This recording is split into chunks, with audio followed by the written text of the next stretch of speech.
But allow me to take you back in the early 70s, the time of Kaunda. I think when you look at towns like townships like Kawata, for example, look at the urban planning. Perfect. On-site sewer, there's no on-site sewer system. There's a service there. There's Lusaka water and sewer servicing there. Let's look at townships like Mateo. Those are all old towns, right? I went recently, I was in Namibia, in a small town called Oveston. I wouldn't lie, I was impressed with their urban planning, the way they've done things, orderly, the way they build. So now, fast forward, you look at imagine residential areas. I'll give an example of China, for example. Look at the kind of beauty. You have a road, the road is narrowing, there's a house in front, on-site sewer system, there's no service. So the question is, you're in construction, how did we get here?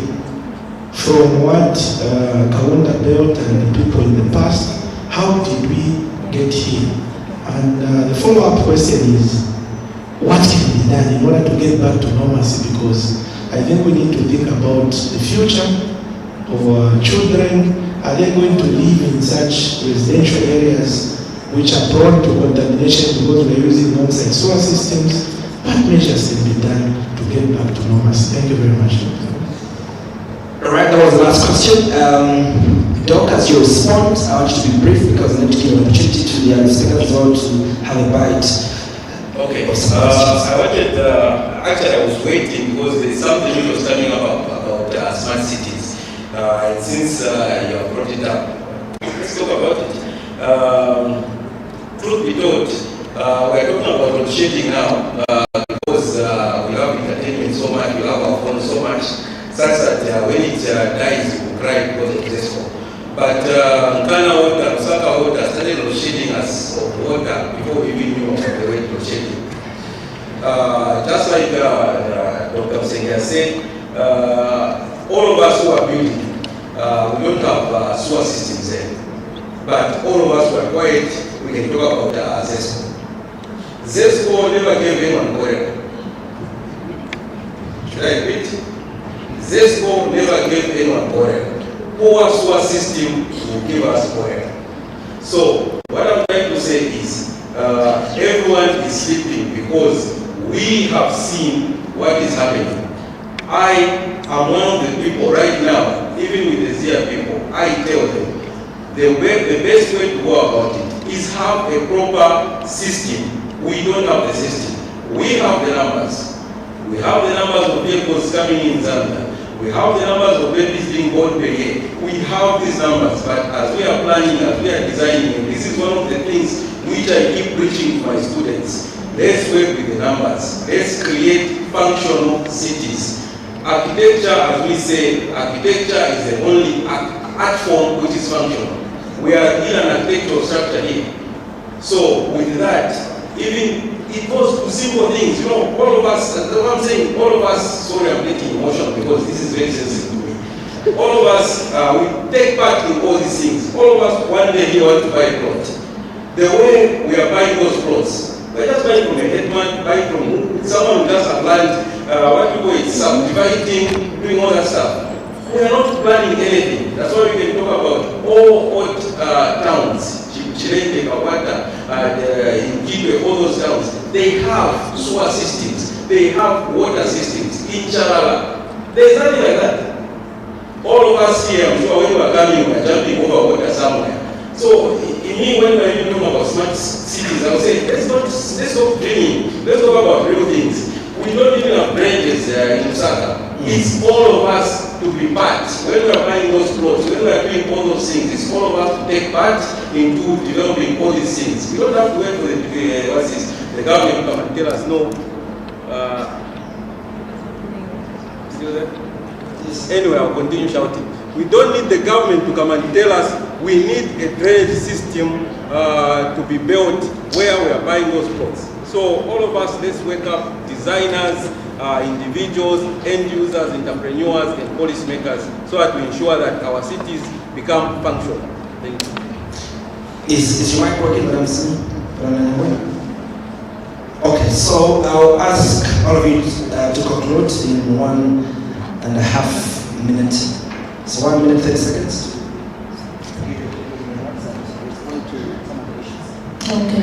you. I think before I conclude on the question that the moderator asked, I just wanted to add on to the points that he was raising. In my response to the first question, I was stressing so much on policy. To talk about policy is one thing, but to enforce that policy, to bring what's in the policy document to life and work to the betterment of any society or community is another thing.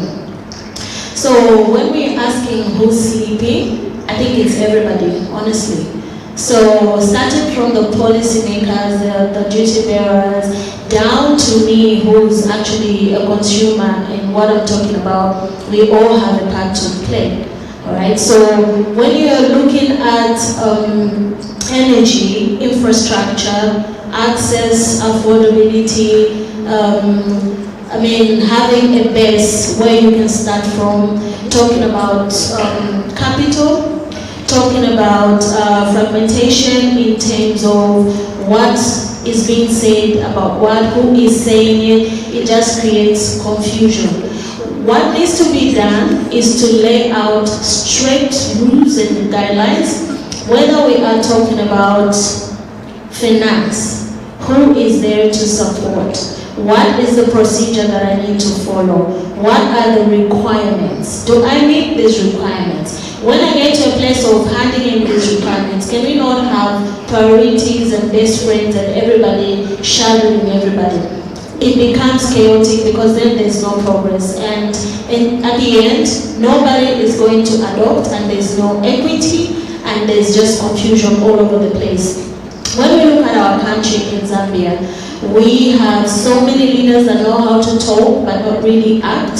We have so many leaders that want to prove a point and outshine the previous person or outshine the next person, and miss out the importance of speaking one language or focusing on one goal. If the goal is to transition justly into an environment where we have sustainable energy, which is easily accessible and affordable regardless of who, I think it will be easier for us if we have certain things put in place, starting with policy, starting with people that are supposed to police these policies.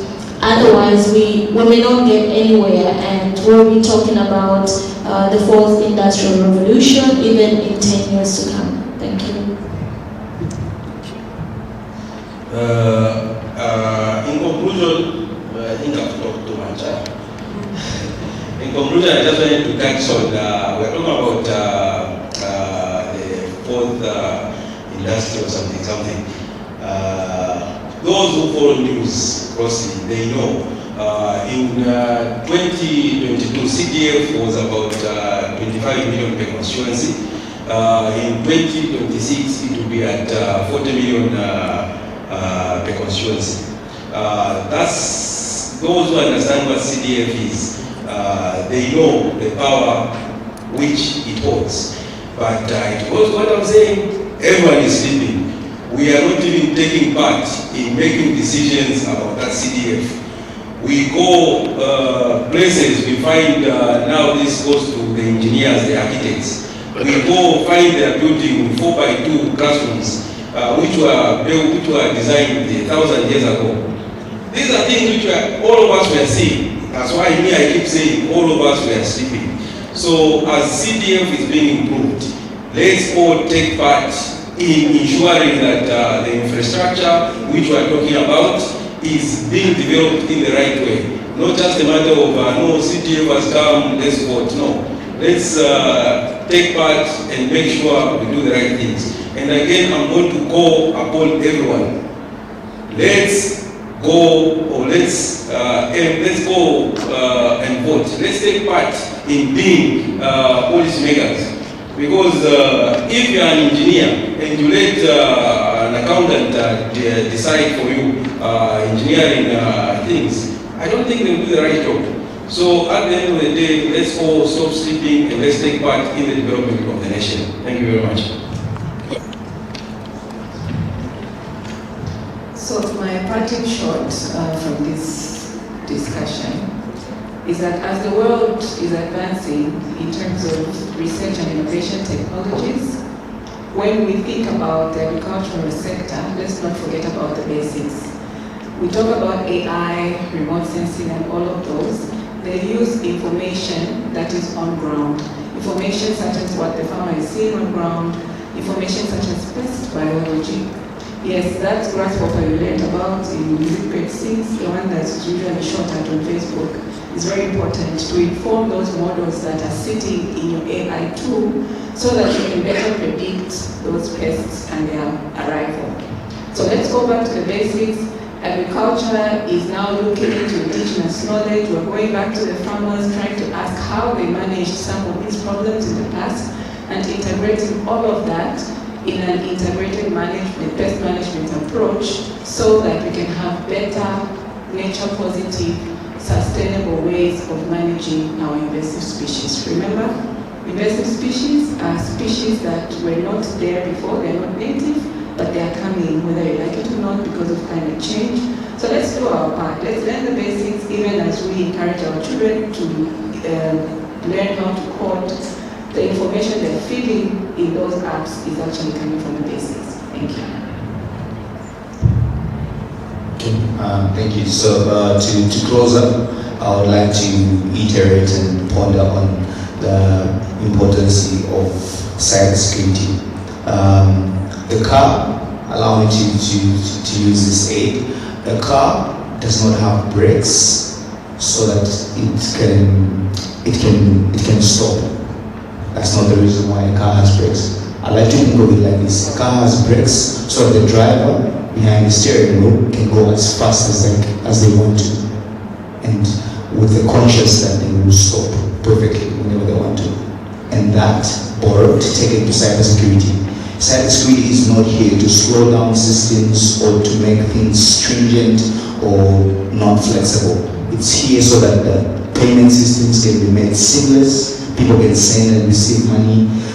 We can use the integration of AI. People can make phone calls, and we can have all this beautiful technology, and with a clear conscience that we are safe as we're using this technology. I should be able to send money to Mfwanyama over 50,000 kwacha and knowing that it will reach the right person. So that's the importance of cybersecurity. And with that, as regulators like the Central Bank and regulators like ZICTA and other governing bodies such as the Data Protection Act Commission, we have quite a number of initiatives that are coming up so that we can ensure this digital trust and we can have the trust of the masses so that they can welcome this AI as it's coming and welcome these new digital payment systems, and it can all be secure, and then we ensure that national security is achieved in turn and a great digital ecosystem. Thank you.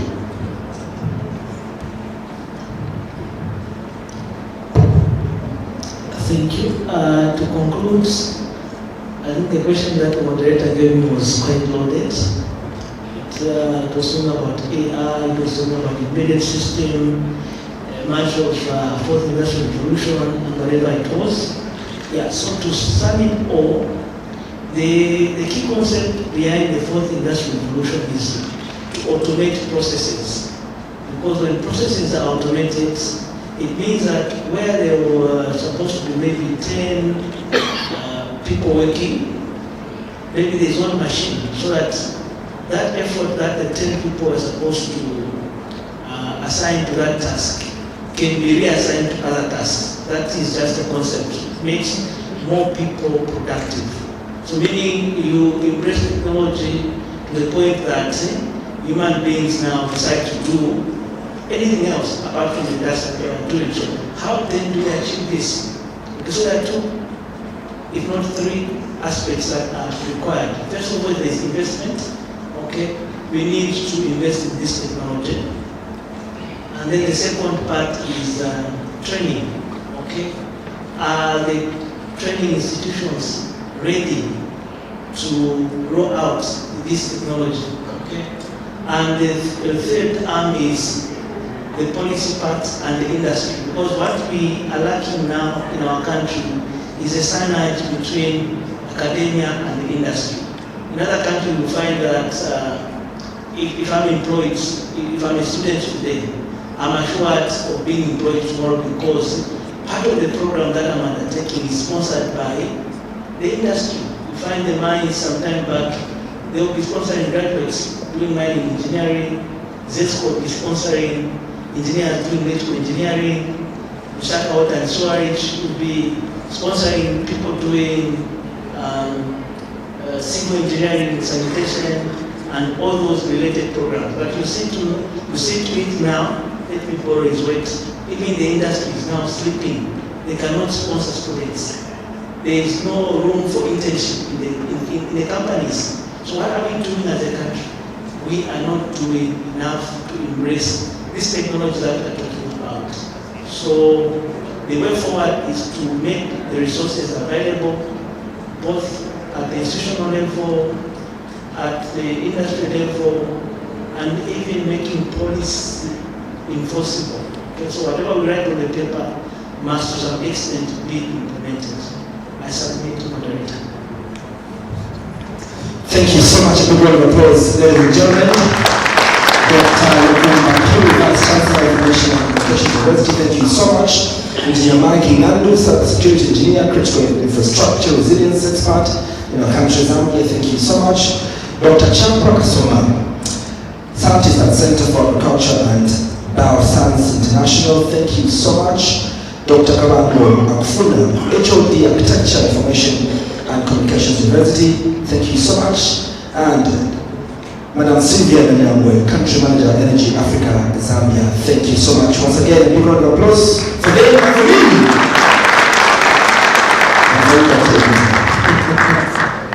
Right, I call upon Kumba to come back and still shoot.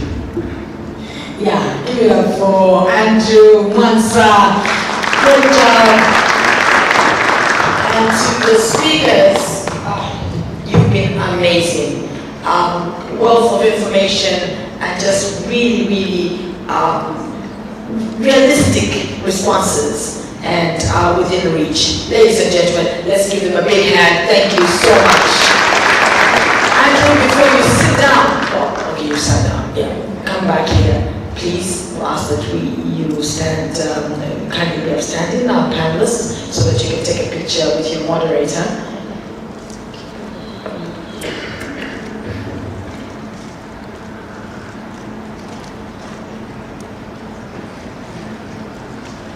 You know, I'm just thinking that on any given day, these guys, to get the information they've given us, we would pay thousands of kwacha.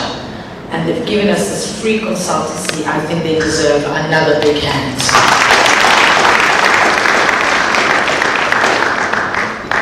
Are they smiling? Nice. Just together. Nice smile. Fantastic. One more.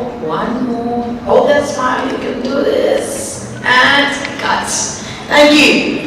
Another big hand for our last panel. And this really marks the end of our panel discussions for the day. And before I call on Dr. Chisala to give us our closing remarks, Tilo, how's it been? I think it's been remarkable. I've learned so much today.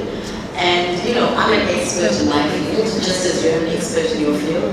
But one of the things that I've come to realize is you never know enough. There's always room to learn, always room to grow. Absolutely. Relearn, unlearn, just always fill up that cup and have it empty so that you learn some more. Exactly. Yeah. Ladies and gentlemen, Sue and I, okay, no, before we say bye, we ask, Let's save the best for last. Ladies and gentlemen, please put your hands together for Dr. Chisala.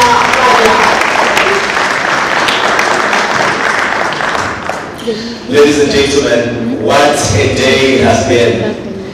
As the first day of the 2025 International Multi-Disciplinary Conference draws to a close, I stand before you not just as your host, but as a fellow learner, inspired and energized by the intellectual feast we have shared today. From the moment we gathered this morning, charged with the spirit of our theme, fostering knowledge sharing and innovation competitiveness for production-enabled development, we set in motion a dialogue that has been nothing short of transformative. Today, we did not just talk about the future, we designed it, debated it, and determined to build it together. We began with a powerful official opening where our convener, Dr. Inga Koragina, and our chairman, Professor Richard Silumbe, framed our mission with clarity and courage. The vibrant culture performance by Bantu Ndio reminded us that innovation is rooted in culture and progress is driven by people. Then our minds took flight in our high-level plenary sessions. In session 1, we navigated the Zambian political landscape where our panelists unpacked democracy, security, and Zambia's place in the world with fearless insight. Thank you, Ambassador Chris Bawaninyembo, Father Patrick Simtoe, Claire Msonda, Miss Beauty Katebe, and Honorable Simfiwe Nuni for setting the tone with such depth and foresight. In the second session, we turned to policy and economic development, building blueprints for resilient economies. Dr. Lumina Hawazoka, Dr. Esther Banda, Dr. Masie Banda, Ms. Olerato Modise, Karesia Taranike, all who showed us that economics is not just about numbers, but about narratives of inclusion, sustainability, and human dignity. Session 3 brought the fire of entrepreneurship to this hall. We heard frontline stories of resilience, innovation, and shared determination from leaders like Dr. Salma Idi, Mara Jane Migelo, Benjamin Katuria, and Joel Waterman. You reminded us that the heart of Africa's development beats in its enterprises. And in the fourth session, we peered into the technological frontier, exploring artificial intelligence, renewable energy, and digital infrastructure. Dr. Lukuma Piri, Engineer Mike Ngandu, Dr. Chapa Kasoma, Stephen Nyangwe, and Dr. Kalamba Kufuna, you showed us that the tools of tomorrow are already in our hands, waiting to be deployed for Africa's ascent. To our exceptional moderators, Innocent Piri, Jeswa Kapasa, Lovisa Chilufia, and Andrew Mwasa, you masterfully guided these critical exchanges with grace, rigor, intellectual agility. We are grateful. But a conference like this, ladies and gentlemen, does not run on ideas alone, it runs on people. So from the depth of my heart, I thank our keynote speakers and high-level panelists for lending your voices and vision. Our brilliant presenters, whose papers tomorrow will continue this momentum. Our dedicated session chairs, moderators, and timekeepers for keeping our dialogue sharp and on schedule for tomorrow. Our hardworking ushers, registration team, and support staff, you are the silent architects of this smooth and vibrant experience. To our partners and sponsors, especially the Zambia Research and Development Center and the Information and Communications University for making this platform possible, and each one of you in this room for choosing to be here to listen, to challenge, and to contribute. Please give yourselves a round of applause. Today, ladies and gentlemen, was a day of ignition. We ignited conversations that will light pathways to progress. We ignited collaborations that will outlast this conference. We ignited hope. The hope that Africa is not just rising, but leading, thinking, and building. As we adjourn for tomorrow, as we adjourn for the evening, let's carry this energy into our conversations over dinner, into our networking, and into our reflections. Tomorrow we dive deeper into parallel sections spanning business, computer science, agriculture, engineering, social sciences, and beyond. The journey is just beginning. So rest well, reconnect, and return tomorrow ready to build, to learn, and to transform. On behalf of the entire organizing committee, thank you for a magnificent day one. You have made today a resounding success. Let's make tomorrow even greater. Good night and see you in the morning. Thank you.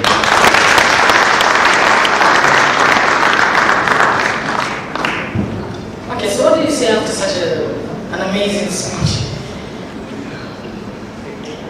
Nothing. Another round of applause for Dr. Sara. Beautiful speech and well spoken, really. Ladies and gentlemen, tomorrow the day starts at 9, and so what should we emphasize on?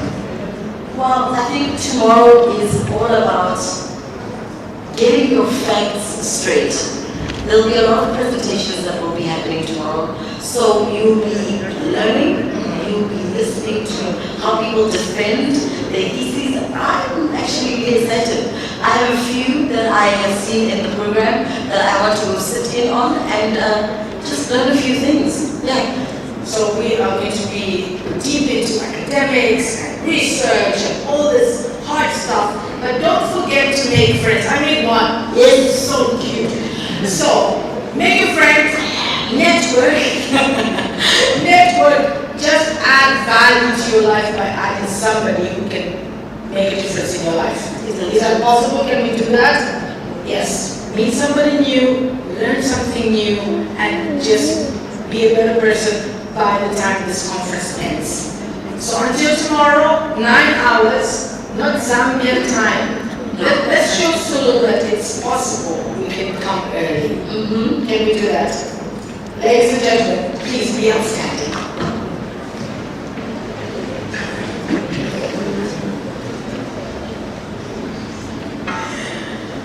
Oh my God, Sulu, this makes me feel so good about myself. I'm usually the shortest in the room, so you can imagine how great I feel.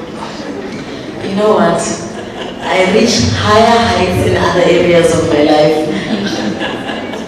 Ladies and gentlemen, it's time to go home.